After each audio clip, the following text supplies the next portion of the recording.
So this is going to be the last track for today over here in the Crescent Room. So if you want to go over to track 1, I highly suggest you do that. Dr. Reichstein will be finishing up with a couple of other presenters this afternoon, and I'll be heading over there as well. So I'd love to chit-chat with you guys when everything is done.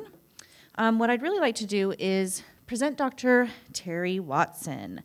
So Dr. Terry Watson is a graduate of the University of Louisville School of Dentistry and the owner of Midtown Smiles here in Nashville, Tennessee. He received specialized training in cosmetic dentistry, dental implants, orthodontics, and facial pain therapy. He serves on the faculty of the Tennessee College of Applied Technologies Dental Assisting Program and has regularly received the Best Dentist Award. Dr. Watson has a passion for improving his patients' lives through cosmetic dentistry and enjoys building real relationships with his patients. Diagnosed with choroidal melanoma in his right eye in 2017, Dr. Watson found himself on the other side of the doctor-patient encounter. Upon beginning his treatment, Dr. Watson found help in journaling his journey. He finds purpose in giving back to the community and is an active member of the Kiwanis International and 26th member of the AWANA Clubs of America. He cherishes time with his wife and 2 daughters in his free time and is likely to be found hunting or fishing. Dr. Watson is driven to not let his diagnosis slow him down in hopes that sharing his story will help current and future patients with ocular melanoma. Let's give Dr. Terry Watson a round of applause.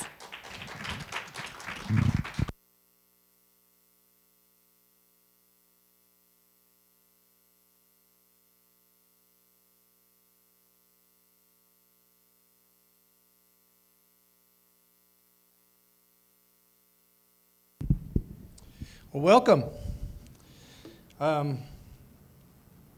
First, I would just like to know exactly who my audience is today. Who has been through this treatment? The radiation treatment. Radiation. That's what I had. Anybody have any other type of treatment? Enucleation. Accentuation. I had conjunctival melanoma, which is different than choroidal. Absolutely. For my eye, I had radioactive plaque, then transpupillary thermotherapy. I feel like I'm on a mic. You are From my blind side. And then enucleation. Okay. Well, did everybody have their treatment done at Tennessee Retina? No, you're from all over, huh? Cool. Okay, well, this is my journey. Dr. Reichstein in Tennessee Retina saved my life. That's what those doctors do for us, right? And his wonderful team. Some of his team members are here. You should get to know them. I'll probably hit our last speaker. I'll probably hit everything that you just said, so y'all just watch me, and I'll give an example of everything she just talked about. All right? Nervous? No, I'm just kidding. No, I know the subject very well. It's myself, as you looks like ladies know. My story about journaling, and that's what I want to say. I overheard some of you already talking about that, and then some different forums that you're in and things like that. I found that was the way for me to heal, and so that's what I'm to tell you about today. So,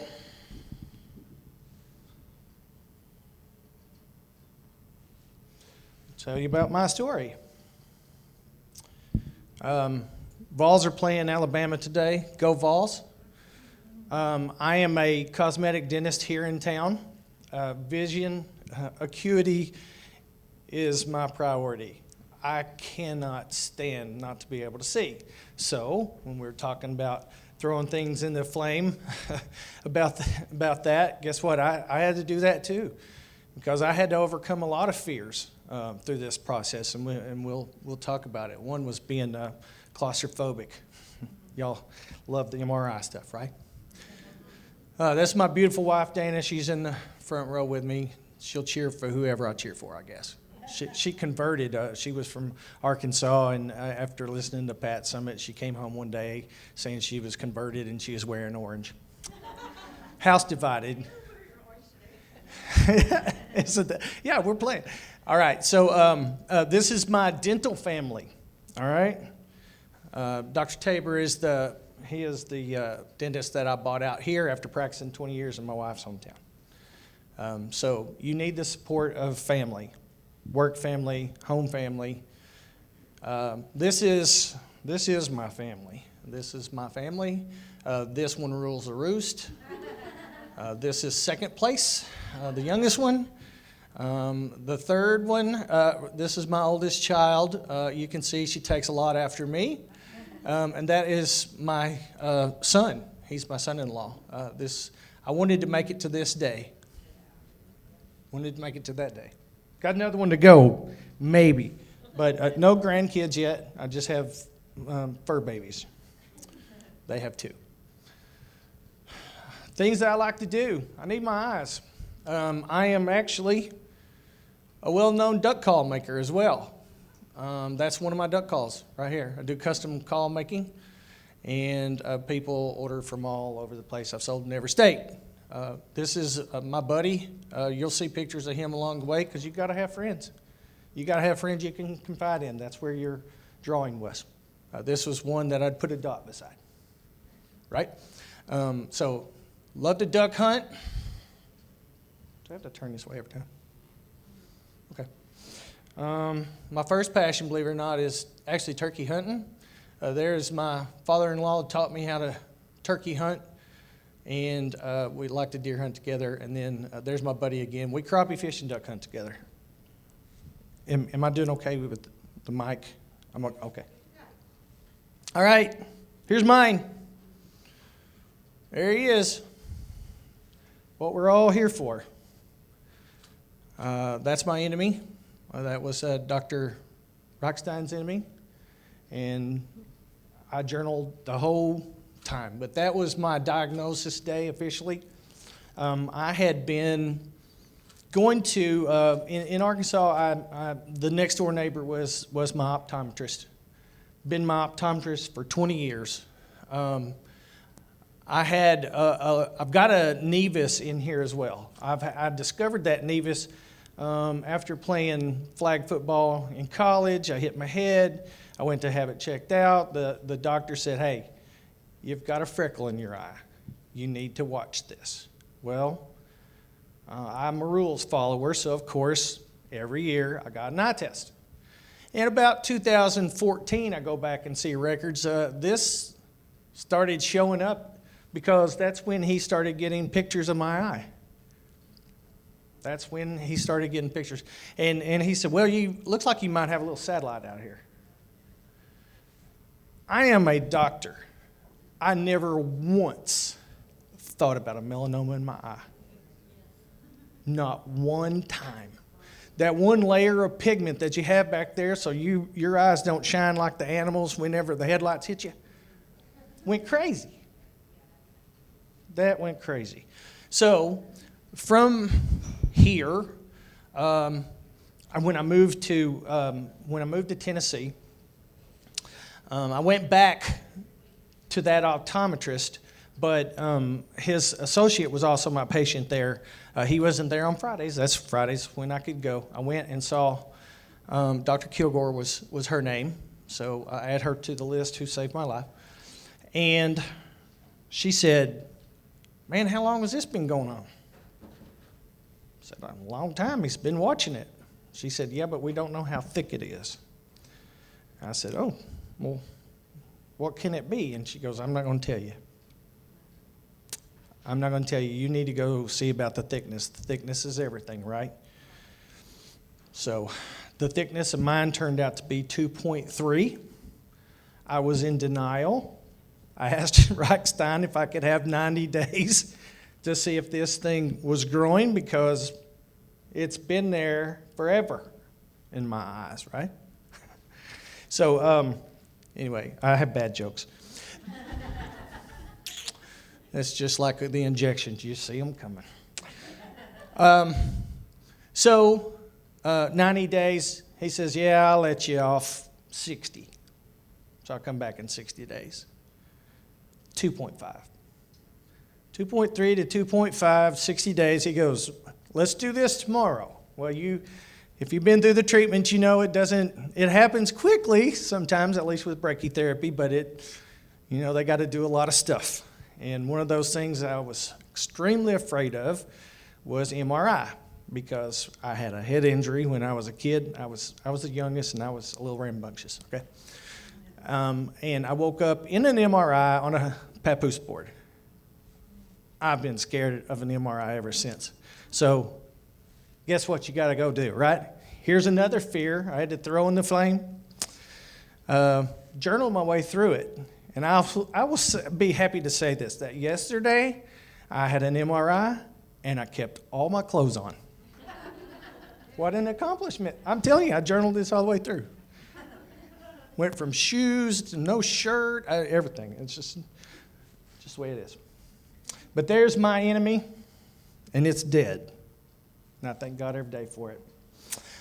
This is me normal. I had my wife, this is surgery day, September 5th, 2017. I gave my wife 2 thumbs up because she was nervous. I didn't want to show her how nervous I was. So there's my eye, dilated, ready to go. There I am. Notice I'm taking pictures because photo journaling, I think, was important too. After I went through this morning and cried all over again. So, got out of surgery, going home. I have no idea why I put my glasses on. Well, I was drunk. They said, I'm a lightweight. They probably just kicked me a little Valium and did this. And then, waking up with the patch, I was glad for that to be over with. So I will say, this is the next morning.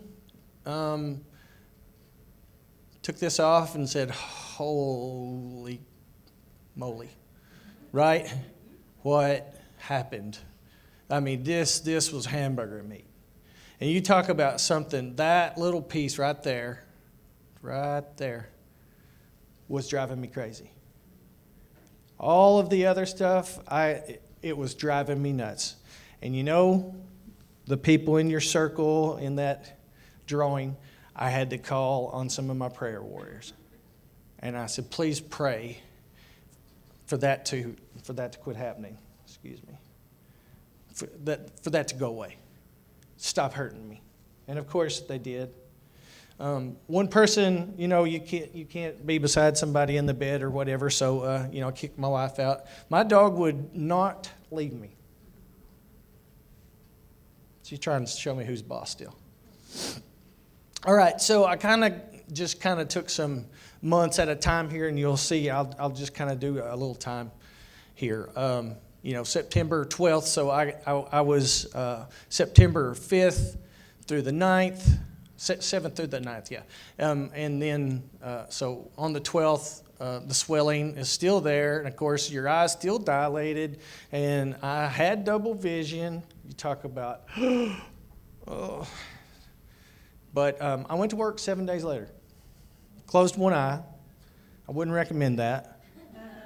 But I was, a veteran of dentistry at this time, and there's certain measurements with the burrs that you can tell. So I knew what I was doing. If this happened to a young dentist, I would say, wait till the double vision goes away, dude. Just wait. I closed one eye and did it. Hamburger's still there, but getting better, right? It's getting better. Now, I'm going to tell you something. The psychological part of this, for me, was 30 people a day are looking at me going, what happened? And, of course, I said, you ought to see the other guy. I had to make a joke out of it because it was so, I couldn't look people in the eye to talk to them. I stopped looking people in the eye. I didn't, and I'd turn it so, I'd sit this way so they wouldn't see it. All those things, and I cried at restaurants and said I was a monster and people were staring at me. I hated this part. You know, there's the traumatic, the PTSD is you've got like 3 stages of it, right? When you hear the news, there's some trauma there. When you go through the treatment, there's some trauma there. And afterwards, you still have it. There's just that day that you stop looking back. At least I hope that is for everybody here. So, getting better. All right, so significance of this right here is, you see my glasses. These are 3D glasses. The Vols were playing on that September day, shortly after this plaque and everything came out. 3D glasses stopped it, the double vision, for a short time. When my eye got tired, it was over, you know, because, I mean, they dissect a muscle there, you know, to put that underneath it, and it was, you know. So my block I have is in the top left corner because my tumor's in the right posterior, and so that muscle was so sore, I couldn't look down. If I looked down, I was automatically, you know, the double vision was there. The double vision far away started diminishing, thank God, but if I look down, and guess what I'm doing as a dentist? I'm looking down the whole time. So I spent about 2 months closing an eye, all right? That's okay. I did good work. The significance of this picture over here is this was the first day I drove. My poor wife had to drive me everywhere, listening to me tell her how to drive. And that's okay. She made it. We were, my senior class, actually the team in my senior year of high school, we got inducted to our High School Hall of Fame. We're still the #1 defensive team in the state of Missouri, ever. And so we got inducted. So I started driving at Jackson. It was on the highway, but it felt so good. Little things, right? The little pleasures. This is my grandmother. This is my prayer warrior every day. She still does. She's done it for all of her kids and grandkids as long as I can remember. But, you know, I call her Timex. She takes a ticking, keeps on. She takes a licking, keeps on ticking. She's had brain cancer. You tell somebody tell you about brain cancer, she can do it. She's had every joint, I think, replaced. She's 94. 94, still going. Needs a little oxygen these days. COVID hit around. She got COVID. The doctor wanted to put her in the hospital, and she said, "No, I'm going to go home and die. I know the Lord. I'm ready to meet my Maker." And guess what? She whipped COVID too. So this right here is a mustard seed. I was given the gift of a mustard seed that had been anointed by a whole church congregation from a friend of mine. You need the supports. You need the support, wherever your faith is. But you need people to support you through all of this. All right, this is, it's dark because we stayed late to do a laser without, I say this is one of the tough laser procedures. They got the weenie laser procedure now. This one is the one where, by golly, it heats up and hurts you. And Rockstein was nice enough to stay late. When he didn't, I said, "I'm off. I'm ready to do it." So I was lucky enough to have surgery. When he took the plaque out, then I had laser one more time, and I was awake for the whole thing. Right, Anderson? She was waiting for me to pass out.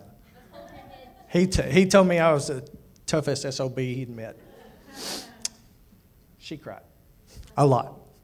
So the laser at the time after removal and the second laser treatment, and this is what it looks like in my eye. And it's all good because it's dead, and you know the goal is to make a scar around your tumor. No blood vessel to cancer, no life. This thing is dead, flat. Everything's flat as it can be. And I'm so thankful. All right, just a little bit more timeline. This is like 2018 going through 2020. 17. These are just like after injections and stuff. The thing I was just wanting to say is you start looking normal again, but you're never normal again. You know you're not normal again. It's just part of that. How can I heal myself while my body's healing? That was the power of journaling to me. I felt it was great. I actually felt like I'm supposed to write a book, which ironically, I had a person that was at a ladies' conference, and she sent me this thing. They were praying about me and everything, and I just felt like the Lord said, the name of your book is I Believe. I went, I believe? Unbelievable. That's where we are. How about that?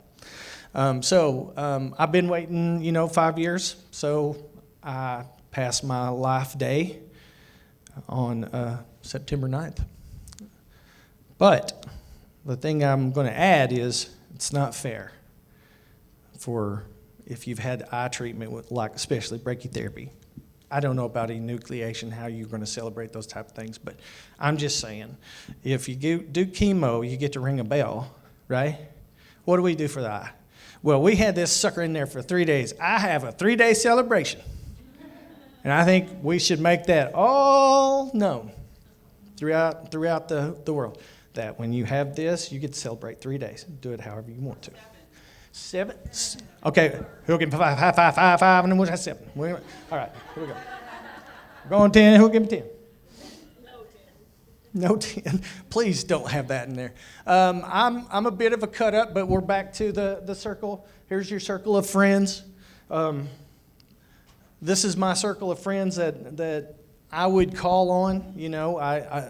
The first people I called on, of course, was my family.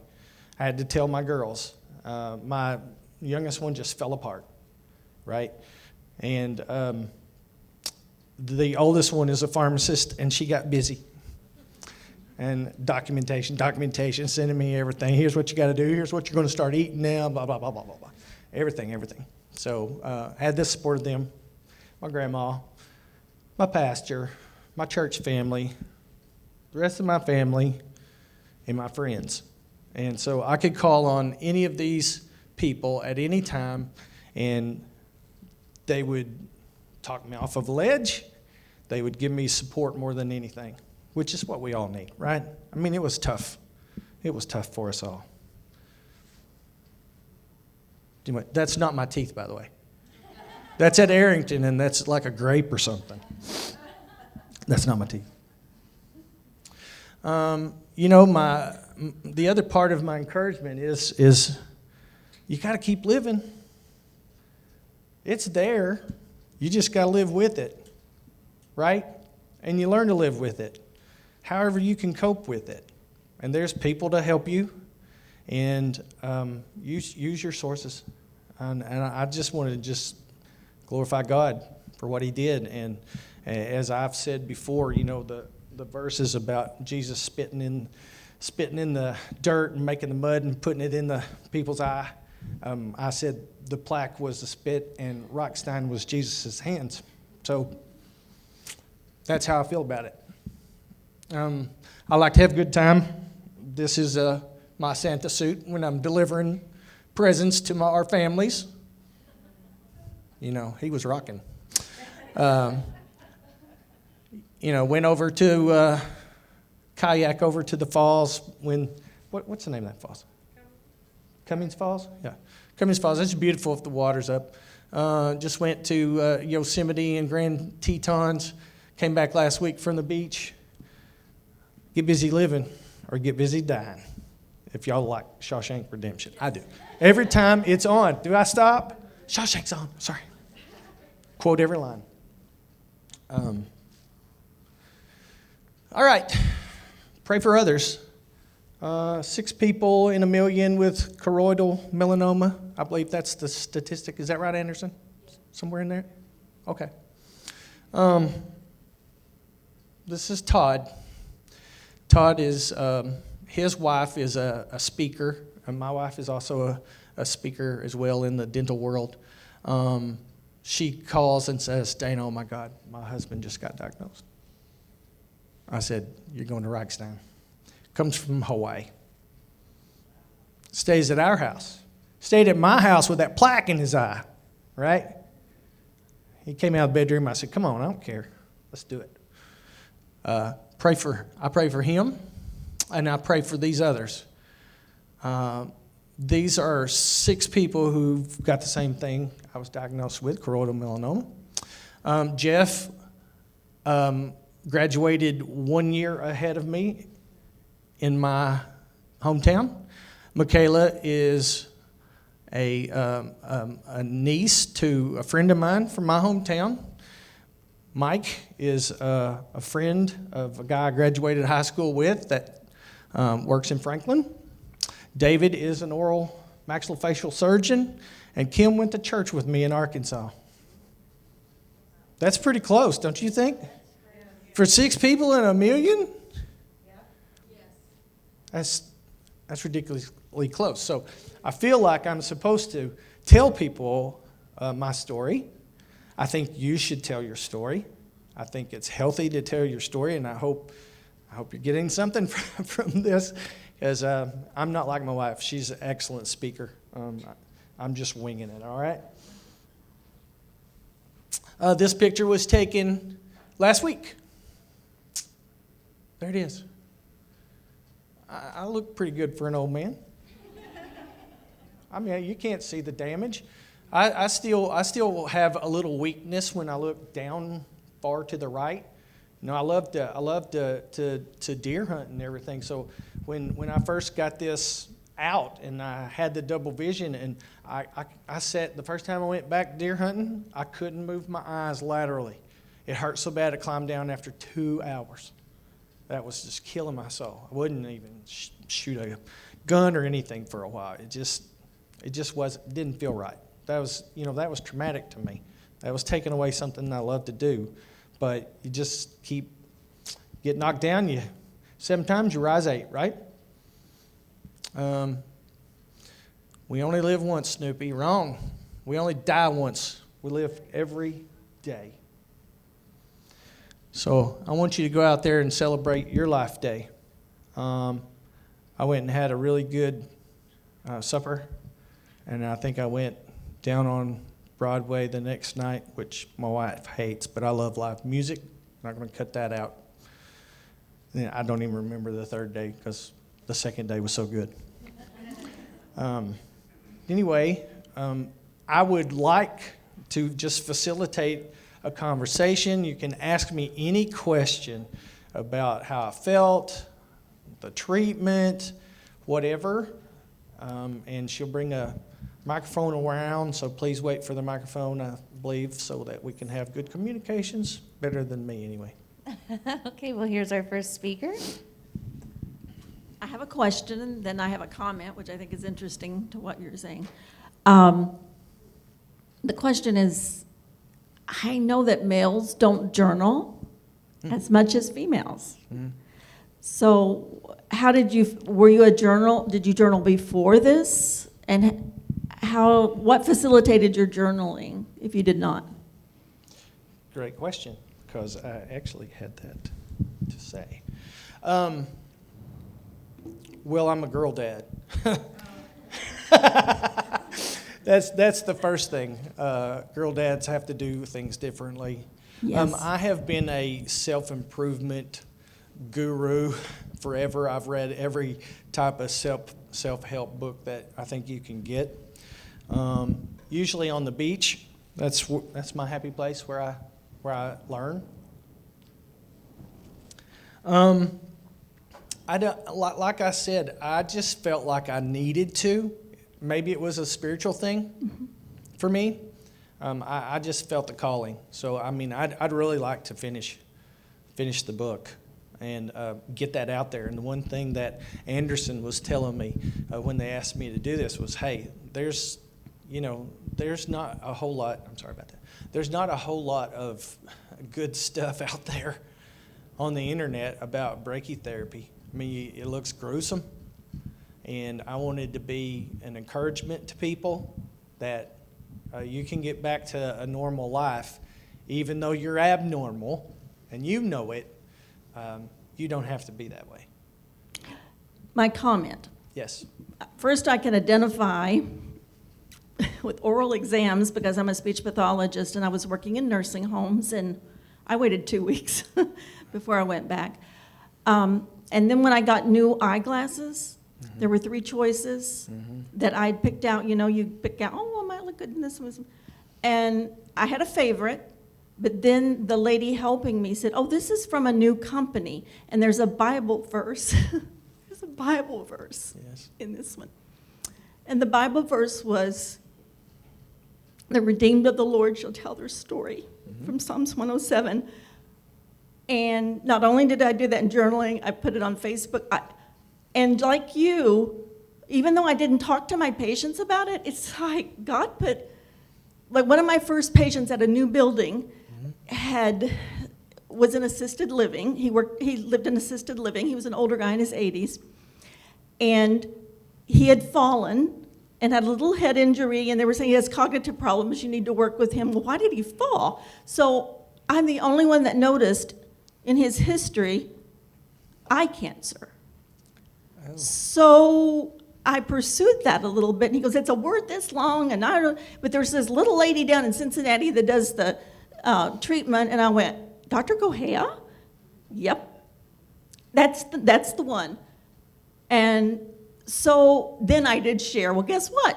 I've had that same thing, you know, and I know why. What were you doing? I was reaching into the closet for some CDs. Well, there's a depth perception, so I could solve it. I could go over to his home with the OT, and we could figure it out. Right. But it went on from there. Like I had a patient who told me, oh, my daughter can't help me. She has eye cancer. And I think someone here, Sharon, is she still here? This lady, her daughter, I met the next day, and I said, we have something in common. We're both OMIs. And we talked because I saw she was on my support group. So yes, I do believe in faithfully that God has us telling our story. Maybe some can't do it as well, but I told it in many ways. And not just verbally, but on Facebook, I shared things.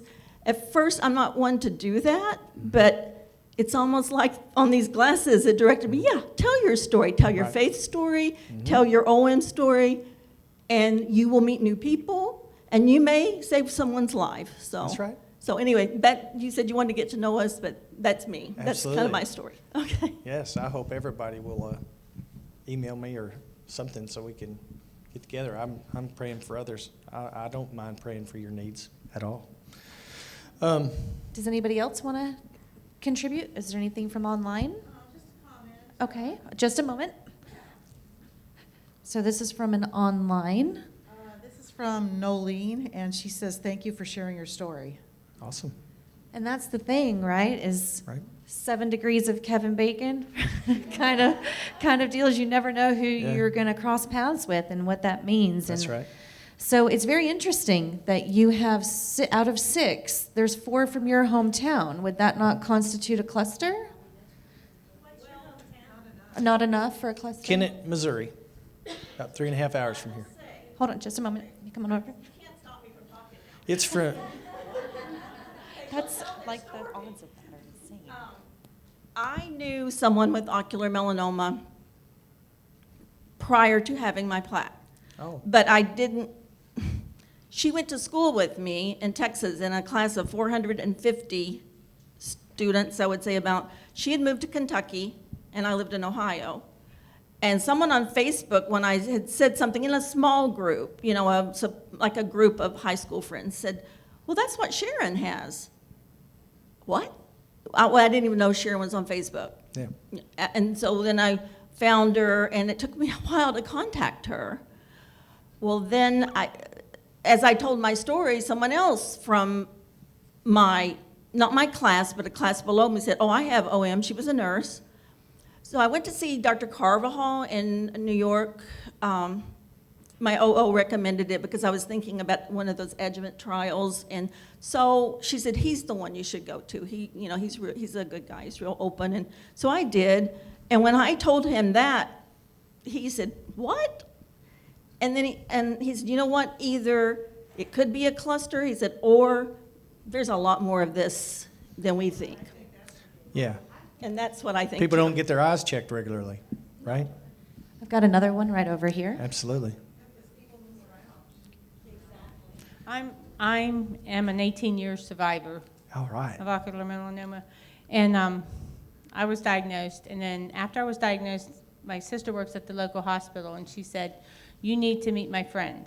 She was just diagnosed with ocular melanoma, so her and I became close. Yeah. And then I went to a ball game, and I had a shirt on that said "Looking for a Cure Ocular Melanoma" on it, and this lady came up to me and she goes, "Do you know someone that has ocular melanoma?" And I said, "Yeah, me." And she said, and this is still in our town, she said, "My husband died a few years ago from ocular melanoma." So that was at least 3. And when we moved to North Carolina from Pennsylvania, a friend from my church back home called and said, "I need to talk to you," because her friend had just gotten diagnosed with ocular melanoma. Yeah. So in my mind, I think it's environmental, because our town had a glass factory, steel mills. You know, I grew up and there was a electrical power plant behind our house. So I'm thinking, you know. Yeah, I was a farm boy, so we're around Timic. Timic is a very strong chemical for cotton. You can't even plant anything after it for 2 or 3 years unless it's cotton.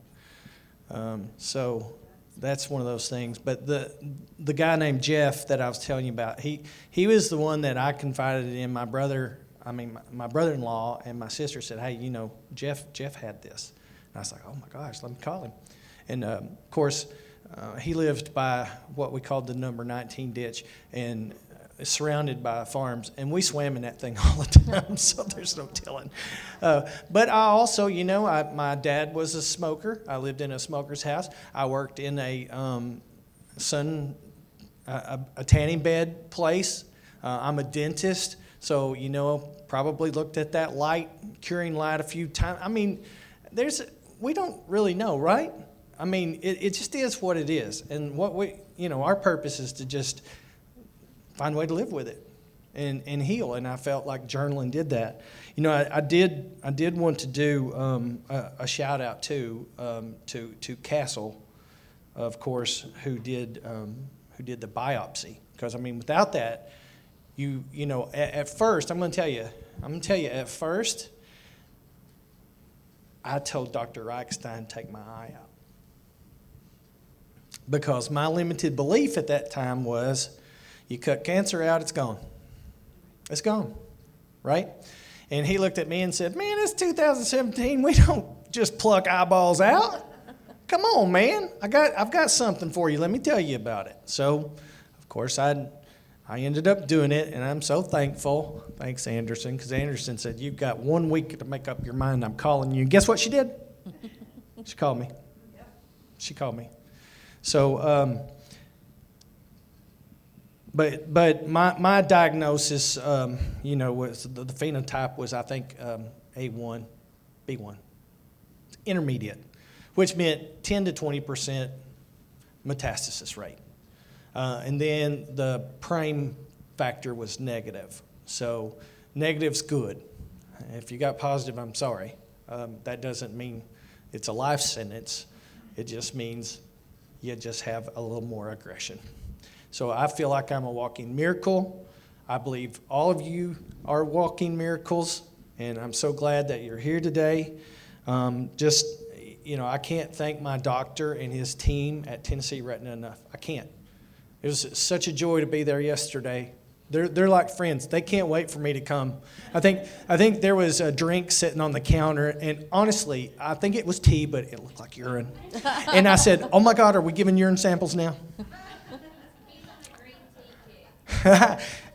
So, just in wrapping up what I have to say, what journaling did for me was it kept me aware that there is treatment, not a life sentence. It kept me motivated. There's a team of people here to help. And it helped me to hold on to hope and not to look back, because I'm not going that way. Well, Dr. Terry Watson, thank you so much. What a pleasure to have you here. Thank you. Thank you. Such a blessing, right? Such a blessing. So just to kind of piggyback off of that a little bit, we all get so stuck in our own lives and our own cycles that we need to step out of our own boxes sometimes, because it may be the difference between life or death for somebody else. And if you don't tell your story, you may not hear it from anybody else. So there's almost this little bit of this survivor or this fighter, the fight or flight. You kind of have to get into that mode and put it forward. That whole pay it forward goes in many different ways. It's not just picking up somebody's lunch. It's telling your story to save a life, or to get out to Tennessee Retina or Castle Biosciences. And so your story, our patients, that is exactly what a Cure in Sight is for. We are patient-led for patients.